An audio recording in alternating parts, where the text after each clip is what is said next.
hitam dukun Karso. Di lereng Bukit Jawa Tengah yang jarang dijamah, terdapat sebuah desa bernama Tegal Banyu. Desa itu tampak biasa, tenang dengan ladang-ladang dan suara gamelan dari radio tua. Tapi di balik keheningan itu, tersimpan cerita yang tak pernah benar-benar usai. Tentang dukun Karso, pewaris ilmu santet hitam yang ditakuti hingga ke desa sebelah. Karso dulunya seorang anak yatim piatu, ditemukan di pinggir hutan oleh seorang dukun sepuh bernama Mbah Jitrek. Tak ada yang tahu dari mana asal Karso, hanya saja sejak kecil ia berbeda. Matanya tajam seperti sedang menilai jiwa orang. Ia jarang bicara, tapi sering terlihat berbicara sendiri, atau dengan sesuatu yang tak terlihat orang lain. Mbah Jitrek mengajarkan Karso ilmu pengobatan tradisional, doa-doa kuno, dan cara melihat hal-hal yang tersembunyi. Tapi Karso haus kekuatan. Ia mencuri kitab hitam milik gurunya, membuka lembaran terlarang yang bahkan Mbah Jitrek sendiri tak pernah sentuh. Dari situlah awal petaka dimulai. Saat Mbah Jitrek wafat secara misterius, lidahnya membiru dan matanya terbuka lebar. Karso mengambil alih peran sebagai dukun desa. Tapi bukan untuk menyembuhkan, melainkan untuk mengatur siapa yang hidup dan siapa yang sakit. Ia menerima pesanan santet dari orang-orang yang haus dendam, suami yang diselingkuhi, petani yang kalah saing, saudara yang iri harta.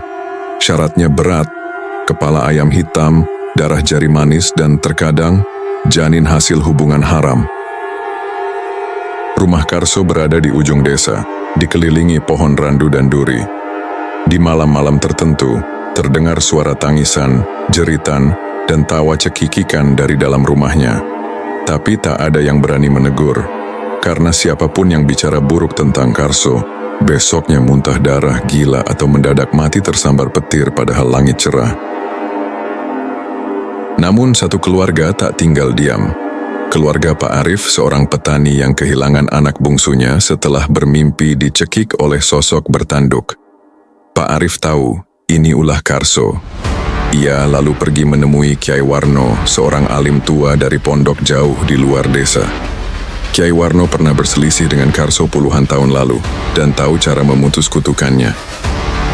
Bersama murid-muridnya, Kyai Warno datang ke Tegal Banyu pada malam Jumat Legi.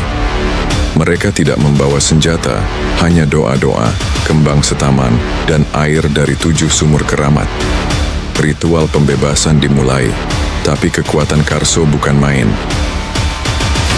Langit berubah merah, angin menggila, dan dari rumah Karso muncul asap hitam tebal membentuk wajah raksasa. Jeritan menggema, tanah bergetar, dan api menyala dari dalam tanah. Tapi Kyai Warno dan para santri tak goyah. Mereka terus membaca doa, melemparkan air suci ke arah rumah Karso. Tiba-tiba terdengar raungan, dan lalu hening. Pagi harinya warga menemukan rumah Karso hangus terbakar. Tak ada mayat, hanya bekas arang dan kitab hitam yang terbuka pada halaman terakhir, tertulis dengan darah. Jiwa yang tamak akan kembali dalam bentuk yang lebih buruk. Desa Tegal Banyu kembali tenang.